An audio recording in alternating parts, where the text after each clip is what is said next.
On retrouve Ghislain Pierre et Sonoport. La revue de presse, messieurs, c'est à vous le pouvoir. Messieurs, c'est à vous le pouvoir. Bonjour Douala, bonjour Sofiane, bonjour également à vous Thierry Carole. Évidemment que je vous reçois le cœur enflammé de joie, vous mais également les téléspectateurs de Canal 2 International, ceux du Cameroun et du monde entier qui sont tous chargés fort d'informations. Bienvenue donc à la revue de presse sur Canal Matin. On va commencer cette revue de presse ce matin par un symbole, tout un symbole, un grand symbole que reflète l'œil du Sahel édition de ce matin. C'est à propos justement des ex-membres de la secte terroriste Boko Haram qui sont revenus dans la République.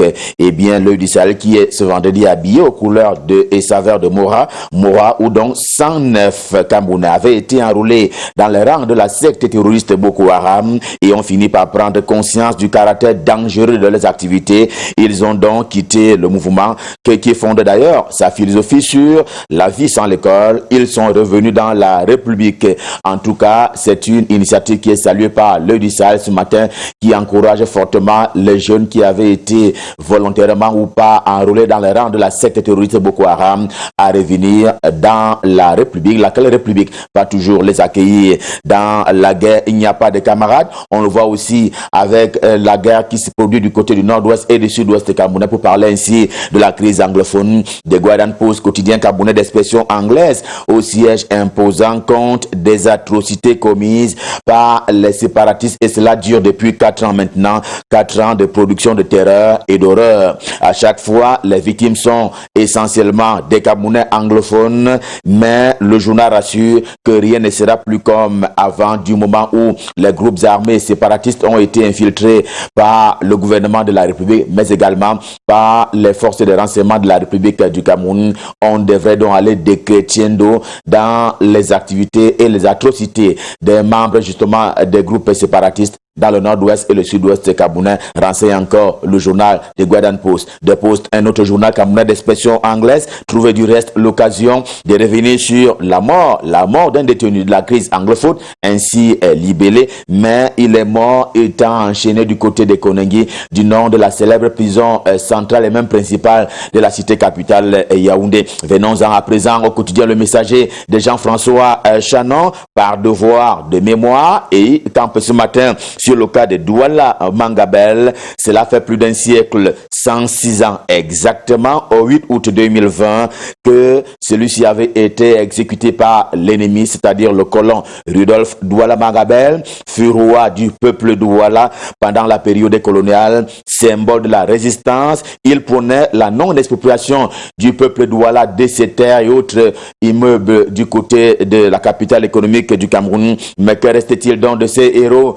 national dont le nationalisme n'est plus à démontrer? Eh bien, c'est un peu un ensemble de vestiges qui sont soulignés ce matin par le quotidien Le Messager. Question de se demander ce que la postérité a justement fait de cet élan de nationalisme, et lui qui est mort pour la cause nationale. Ce sont donc les questions auxquelles le quotidien Le Messager répond ce matin sur l'après Rudolf Douala Mangabel, pour parler ainsi de son héritage. Et pendant que des réponses sont apportées par rapport à Rudolf Douala Mangabel par le quotidien Le Messager, la compréhension que propose justement le journal ce matin part de ce qu'est, pour parler de Midi Libre, part de ce qu'il y a effectivement depuis quelques mois maintenant, le Cameroun connaît une nouveauté, à savoir les super-maires qui ont donc pris les sièges de ce qu'il était convenu d'appeler à l'époque les délégués du gouvernement auprès de la communauté urbaine, à Yaoundé comme à Bafoussam, à Garoua comme à Ngaoundéré, à Bertoua comme à Maroua. Eh bien, à l'évidence, ils n'ont pas tous retrouvé le charisme de leurs prédécesseurs. Pour parler des délégués du gouvernement auprès de la communauté urbaine, le cas de Yaoundé ou de Douala encore sont régulièrement cités. Eh bien, les super-maires n'ont pas encore retrouvé ce qu'il est convenu d'appeler bien le charisme de leurs prédécesseurs. Mais renseigne encore le journal, il y a un travail qui s'abat en fond et sur la forme. Afrique Info, le journal d'Angel Fils, également en kiosque, a tout fait de jeter et donc de fêter le sacre de Samuel Libogmbe. C'est du côté du tribunal de première et de grande instance du Nyon Ekele. Nous sommes là à Ezeka, comme nous sommes vendredi, et on parle de tradition respectée au quotidien Émergence dans sa livraison du jour, qui se demande si le Cameroun est ou pas un état de droit. La question est lâchée en français facile. Est-ce que la disposition des choses au Cameroun prévoit que le pouvoir arrête le pouvoir. Plus encore, y a-t-il l'équilibre de la terreur entre les pouvoirs judiciaires, exécutifs et législatifs? La question est donc lancée. Sur cette question-là, l'essentiel des experts qui ont été rencontrés par le quotidien Émergence de ce matin, eh bien, ils convergent à savoir qu'au Cameroun, l'exécutif tend à affecter et à infecter même les autres pouvoirs, bien qu'étant constitutionnels eux aussi. En tout cas, c'est une réponse qui est complètement convergente dans les colonnes du quotidien Le Messager. Que dis-je, Émergence, édition de ce jour. Une idée de cet état des choses n'est pas du tout évoquée par le journal Les Singan, qui s'intéresse au contraire à la boucle de la Léquier. Eh bien, selon le journal, Paul Biya, en 1992, avait promis que le département en ses arrondissements soit traversé par une route dite boucle de la Léquier. C'est la raison pour laquelle les députés élus de la nation de cette circonscription demandent justement des comptes au ministre en charge des travaux publics, j'ai nommé Emmanuel Ngano Ndjoumessi. Ils lui ont demandé où est passé le projet, où est donc passé le projet 28 ans après la promesse qui avait été formulée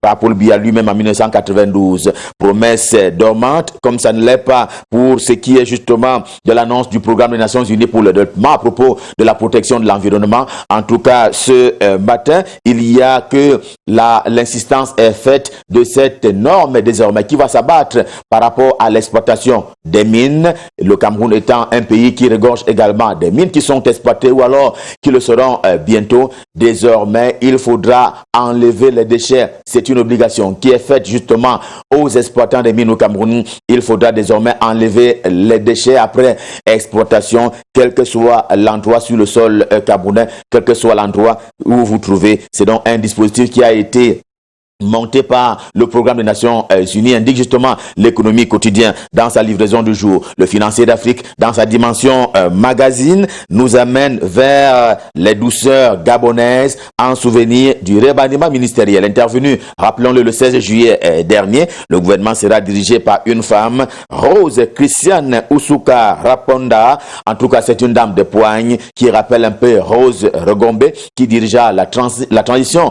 On s'en souvient encore par le Conseil constitutionnel lorsqu'il fallait que Bongo succède à Bongo. Et quant à sa presse, le journal de Steve Enjoy, également en kiosque du côté de Douala et même sur l'ensemble du territoire national, il est question de se lancer ce matin dans le labyrinthe des logements sociaux. Labyrinthe parce que le logement reste quand même un souci pour le système politique de Yaoundé, et toutes les initiatives gouvernementales ou non sont ainsi les bienvenues. C'est ainsi qu'il salue la récente descente sur le terrain du ministre Célestine Kecha-Courtès en charge du développement urbain et de la ville, d'où l'insistance qui est donc faite sur le suivi de ces activités du côté de Douala. Et puis, on savait lourde la recette pour ce qui est des éléments à présenter aux Camerounais au terme du Conseil supérieur de la magistrature. Le quotidien Mutation de Gab Georges Alain Boyobo réaffirme ce matin ce caractère au cœur d'ailleurs du report de la session initialement prévue hier jeudi 6 août et qui a donc été reporté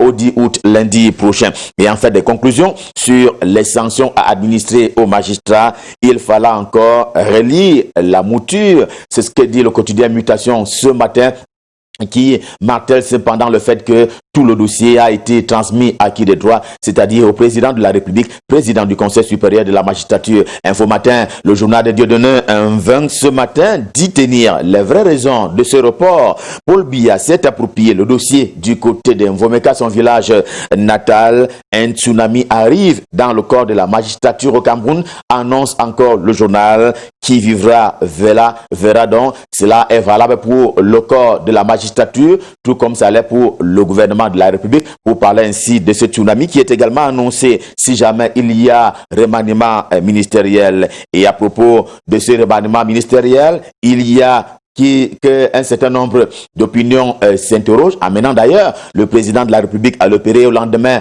des élections législatives et municipales. Le journal Réalité Le Pongouaré qui dit quant à lui qui se met au cœur de cette préoccupation, demande aux Camerounais de s'armer de patience. Il y a la pression et le son médiatique pour remanier, mais le président de la République, Paul Biya, a des urgences ailleurs, semble indiquer. Réalité ce matin, on pourrait parler de la lutte contre la Covid-19 qui est toujours au centre des préoccupations du gouvernement et également des membres de ce gouvernement. Repère en kiosque ce matin prend l'exemple de la ministre des enseignements secondaires, Nalova Lyonga, qui n'a ménagé aucun effort pour s'armer et armer la communauté éducative qui est d'ailleurs active à propos des examens officiels qui courent au Cameroun en l'état actuel des choses. Cameroun Tribune, le quotidien camerounais à capitaux publics, fait également le point de la lutte contre la Covid-19 au Cameroun. En tout cas, un prétexte est pris de cette rencontre devenue hebdomadaire de la part du Premier ministre chef du gouvernement Joseph John Ngouté. Tous centres spécialisés confondus, le pays, heureusement, ne compte que 4 patients sous oxygène. C'est l'information qui est portée par Cameroun Tribune ce matin. Pour ce qui est du médicament, on apprend encore du quotidien camerounais à capitaux publics que la production locale a fait 7,5 millions de chloroquine et aussi d'azithromycine. Cela fait partie justement de la stratégie gouvernementale, la stratégie nationale dans le cadre de la riposte générale contre la Covid-19 qui est conduite et amenée par le Premier ministre Joseph John Ngouté et bien entendu l'équipe gouvernementale.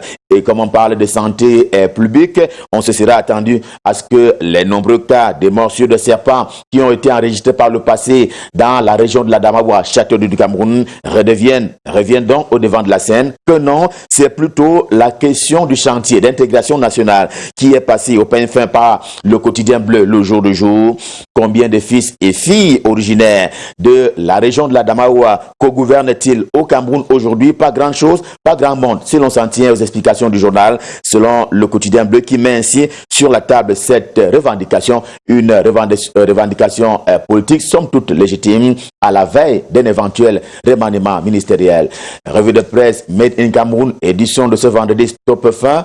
Bien entendu, le cœur enflammé de joie. Nous ne serons partis ce matin sans présenter toutes nos condoléances au ministre Jules Doré Ndongo, qui a d'ailleurs perdu son papa et qui sera conduit à sa dernière demeure demain du côté de Bidjoka par Bipindi, par Kribi. Et bien entendu, je vous retrouve lundi, moi, pour la suite des événements sur Canal Matin avec la revue qui aura donc la prochaine, ce sera lundi à 7h.